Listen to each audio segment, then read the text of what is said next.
छत्रपती शिवाजी महाराजांच्या स्मारकाच्या या झालेल्या भ्रष्टाचारानंतर आता त्याची नाचक्की या महाराष्ट्रात, या देशात, या सत्ताधाऱ्यांची झालेली आहे। त्या ठिकाणी शिवाजी महाराजांचा पुतळा कोसळणं त्याच्या एवढं मोठं दुर्भाग्य या जनतेचं नाही, या सत्ताधाऱ्यांचं फार मोठं दुर्भाग्य आहे।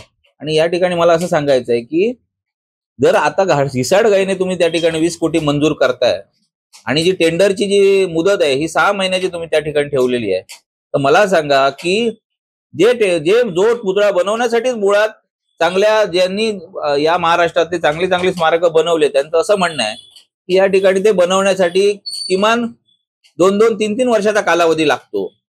मग मी असं म्हणतो की आज जी घडलेली घटना ही ताजी असताना या ठिकाणी घिसाडघाईने तुम्ही जे काय केलं, त्या ठिकाणी एवढा भ्रष्टाचार केला, हे ताजं असताना या ठिकाणी पुन्हा लोकांना 20 कोटीचं गाजर या ठिकाणी निवडणुकीपूर्वी देऊन लोकांची मतं घेण्याचं काम या ठिकाणी हे बीजेपीचे हे सत्ताधारी करत आहेत।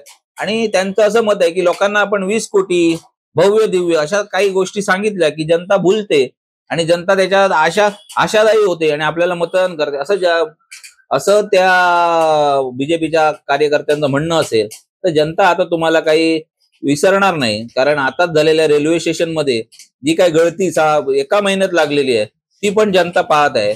त्याच्यामुळे भ्रष्टाचार किती मोठ्या पटीने होत आहे आणि ह्या भ्रष्टाचाराचे जे पैसे आहेत हे निवडणुकीला वापरले जात आहेत।